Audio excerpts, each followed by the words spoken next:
Michael Jordan is considered by many, myself included, to be one of the greatest basketball players of all time. He once scored 69 points in one game. And in that same game, a young man by the name of Stacey King was making his rookie debut. And Stacey's debut went pretty much unnoticed. He shot one free throw and scored 1 point. And at the end of the game, they asked Stacey, they said, "Stacey, what'd you think of the game?" He kind of frustrated. He bit his tongue. He said, "Well," he said, "I will always remember this night as the night that me and Michael Jordan scored 70 points together." I guess it's all how you look at it, isn't it? We all like to be part of something bigger than what we are, right? We all like to be part of something that's almost larger than life, right?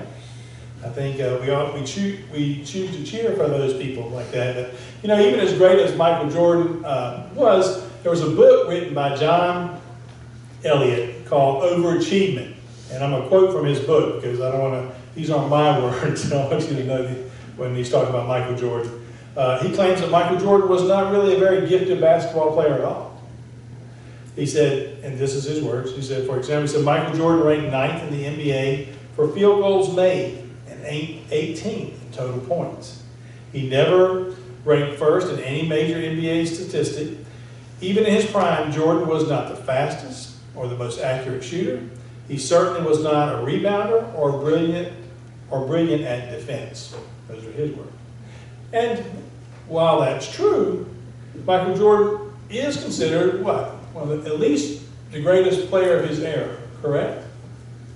We can at least agree on that. Now you can argue about LeBron or Kobe, and people can argue different players, but to me it will always be Michael. I don't know there will ever be one greater than Michael. He was the MVP 5 times. He had 6 championship rings. He was a great ball player. He did things that before he did them were just unimaginable to most people. It almost seemed like he could fly.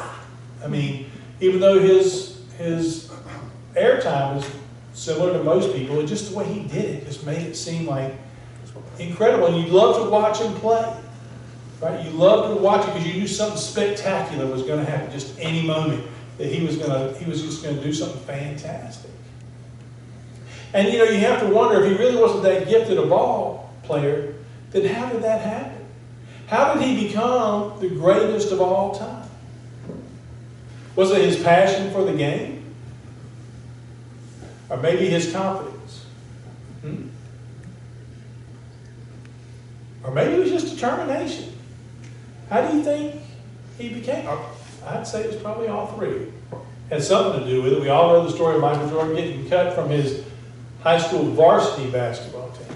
He actually made it JV that year, by the way, in case you didn't know that story. But he was cut from his varsity as a sophomore. Who cuts the greatest ball player of all time from a team? I don't know. I can't even imagine how that works out in history.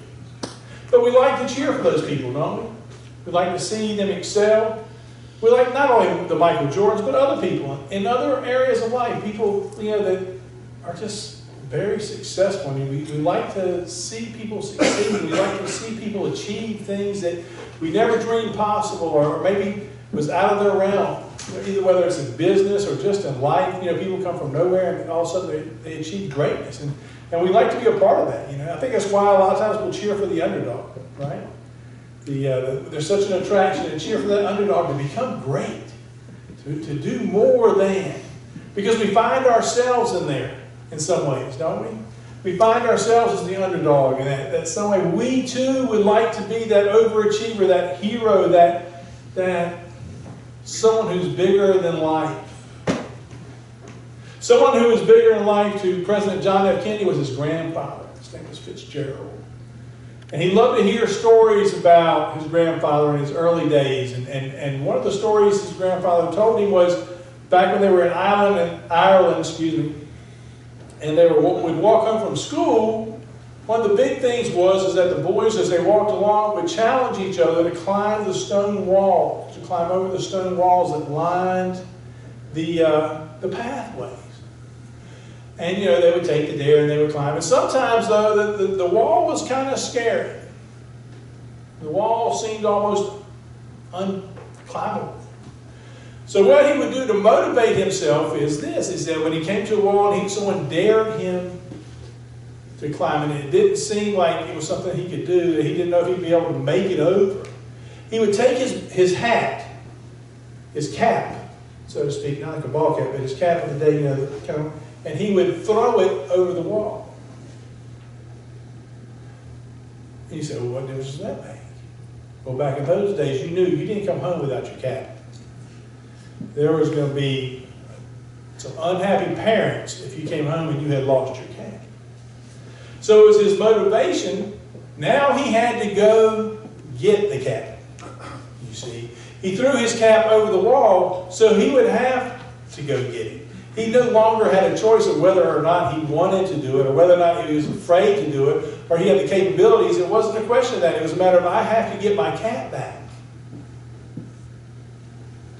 You see, we all need to throw our cap over the wall at some point in our lives, don't we? We all need to have that form of commitment where it no longer becomes a choice, that we're committed, that we're all in, that we've decided this is where we're going.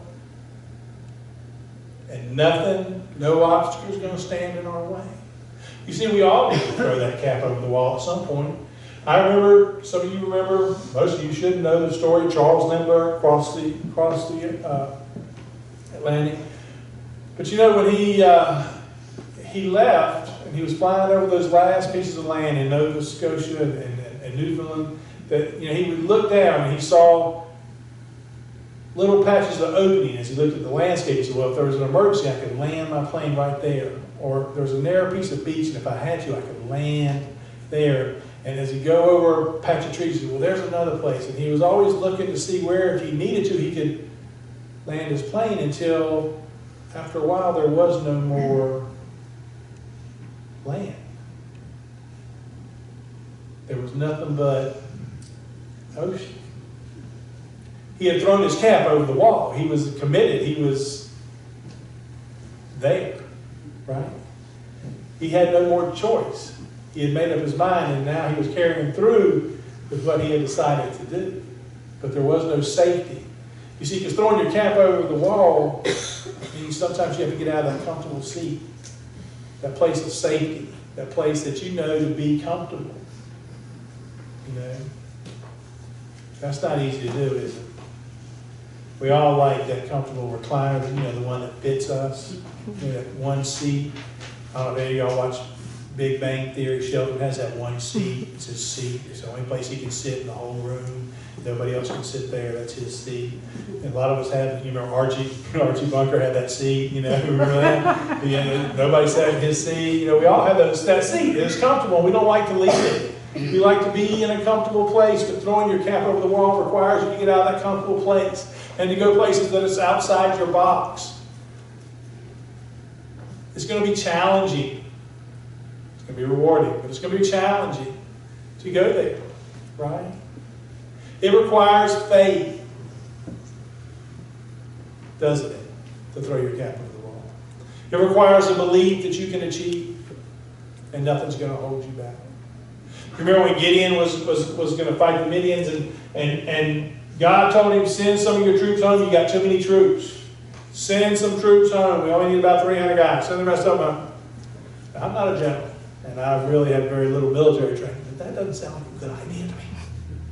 I don't know about you, but I want as many men as I can have. Throw me some tanks in there. Can we get some air support? I mean, I want everything I can get. But that was God's plan. And because it was God's plan, it made it the right plan, right? And Gideon sent the men home, and Gideon won. He threw his cap over the wall. We all need to do that. When I decided to get back in the ministry, I had to go back to school to get my undergraduate. I hadn't been to school in 16 years. That's a long time. Threw my cap over the wall, and I went back. But I had been out of ministry 12 years. trying to decide whether I should come back into ministry at Ledbetter Christian Church. It's going to take some changes in my life. It's going to take stepping out on some faith and doing what I thought I was called to, what I knew I was called to. Took my cat. I threw it over the wall.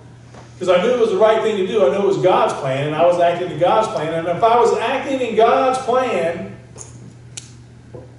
it was going to be okay. And God would work out the details. He was just looking for somebody to be available, right? To fulfill His plan. There was a young man to me, about 30 years old, who was in his family business and had been left to him by his father, and he was pretty successful, and he had friends, and he had neighbors, and life was going good. He was meeting his obligations, but he wasn't called to be there in that job, and he knew that. He knew he wasn't where he needed to be. He knew he was called to ministry. Ministry of teaching and preaching and healing. And so he left what he knew. And he began his ministry. And his ministry started off well. And he gathered a pretty good following.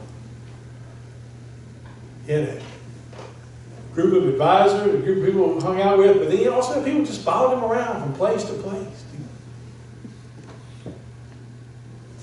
But like most things, when people are successful, he also had what? A lot of critics. He had people who were jealous. People who just didn't understand. Right? And they criticized him. He didn't listen to them. He just kept on preaching, kept on teaching, kept on healing. Until his untimely death, about 3 years later, when they hung him on a cross between two thieves.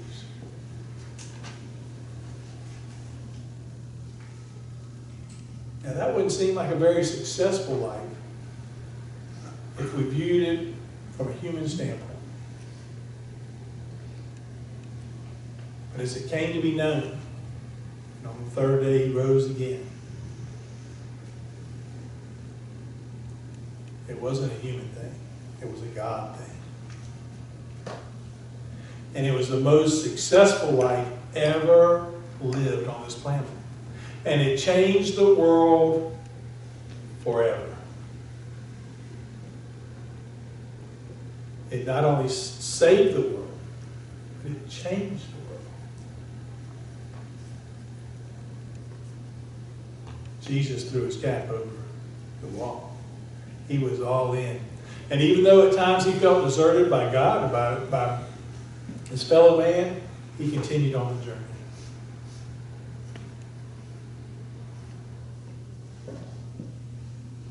Because you were that important. Each of you were that important.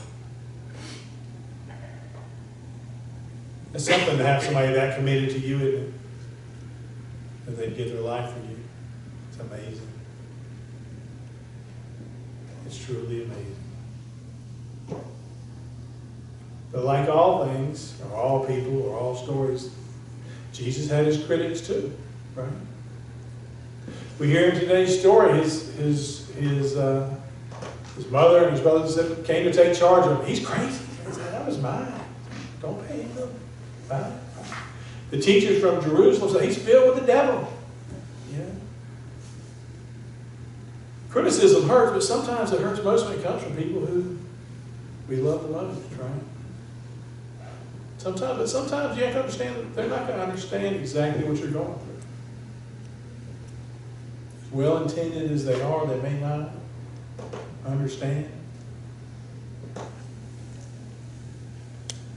They may not get it. You know, and they may be the first to criticize. There was a first grade class that had gone to the zoo.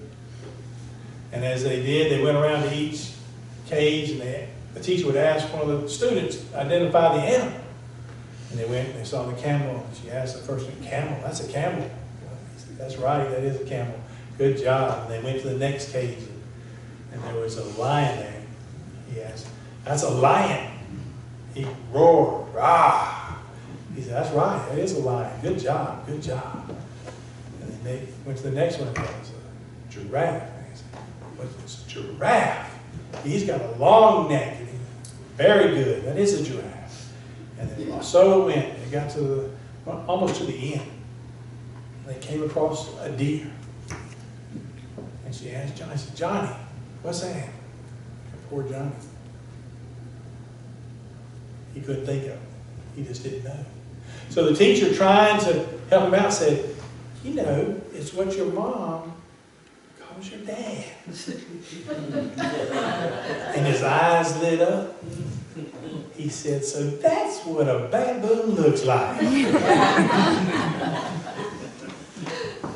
You know, it does hurt when we get criticism from our loved ones, doesn't it?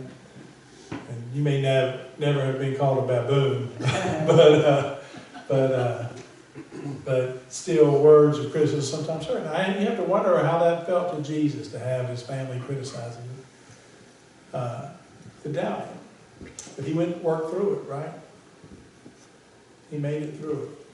He pressed on. And he pressed towards the goal because he knew he had a job to do. He knew that he had been called to a ministry that would save the world. He knew what his mission was. He had direction. He knew what the final destination was. And he knew what it would mean to me and to you and to all those folks out there. Some of who haven't even heard the good news of the gospel yet, but hopefully one day they will. Maybe you'll be the one to tell them. Maybe you'll be the one to explain it to them. But you can't do it from the comfort of your recliner.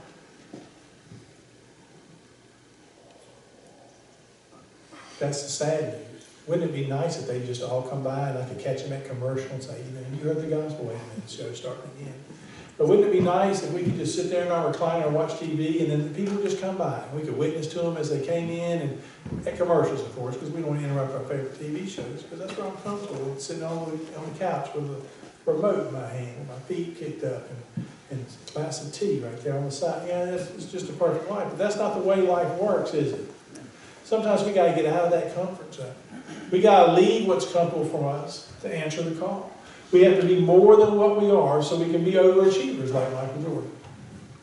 You know, we have to call on skills that maybe don't have the best of, but we know that if we bring what we have to the table, that God will bless it and He will add to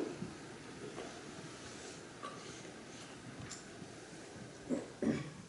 You may be a mediocre speaker, but with God, you can be a great evangelist. All things are possible. All things are possible with God. In all areas of your life. Never underestimate what God can do for you in your life. Whether it's at work or in a personal relationship or if it's at church. God does perform miracles even today. Do you believe that?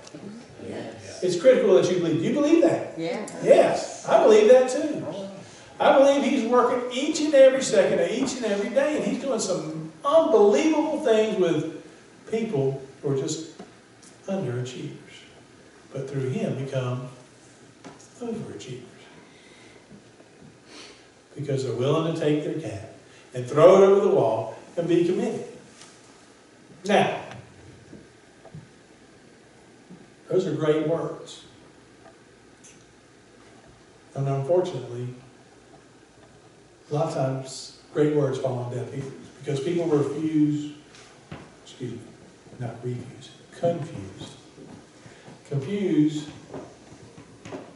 they need to be a disciple with being religious or being a church member. You see, it's easy to be a church member. It really is. If you just come up here and tell them you want to join the church, they'll take you. They'll take anybody. They took me. They take anybody. Seriously. You just say you want to be a part of the church, you baptize, we'll baptize you, boom, you're in the church. Easy, show up whenever you want to. We're here every Sunday, whenever you want to. It's easy to be a church member, right? That's not hard. That doesn't require a whole lot, does it? Nah. It's easy to be be presumed to be religious. You know, carry a Bible around with you. I say some religious things every once in a while. Know a few verses. John 3:16. That's the answer to everything. I stubbed my toe. John 3:16. Work on that. You know, whatever. It's easy sometimes to presume to be religious or be a church member, but are you a disciple of Christ?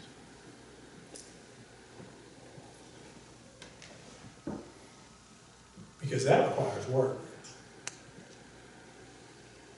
That requires getting out of your seat. That requires putting the remote down, getting out of your recliner, and actually going to work. That requires seeking people out, spreading the good news. Even if it's just through your actions or your words, sometimes through your words you'll need to use, but whatever you're doing, do it to glorify God. Well, I'm just cutting the grass. Well, glorify God as you cut the grass. Sing His praises. Lift up His name. Do it with a smile on your face. Whatever it takes. I mean, little tasks. You can't underestimate the effect. You don't know who's watching, right? Because small ones are watching us. You know, we don't have too many small ones in this church, but we do have a few. And I can tell you, and I've mentioned this before, and I thought it was amazing. One Sunday, I was sitting in the back during Sunday school, and Allie came out. Now, Allie's, what, 3? Should be 4 in August. She'll be 4 in August, but I think she was 3 at the time. I mean, earlier, it was about a year ago. And she came out, and she walks, like she always does. She went and sat by her grandmother, and the song came up, and everybody jumped up, and came close, and they were singing. And Allie bends over, and she picks up a hymnal, and she opens it up. Now, she can't read a word of that. But she knows it's time to sing, right? Why does she know that? Because she's watching all of you. And if you're singing, then that must be the right thing to do. And if you pick up your hymnal, well, that must be what I'm supposed to do, right? So when you go out in the world, you need to understand children are watching you, but not only children, non-believers are watching you too, because they want to know what being a Christian is all about.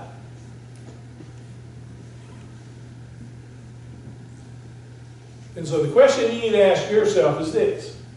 Does the life that you're leading and the way you're acting in front of people, does it honor your God?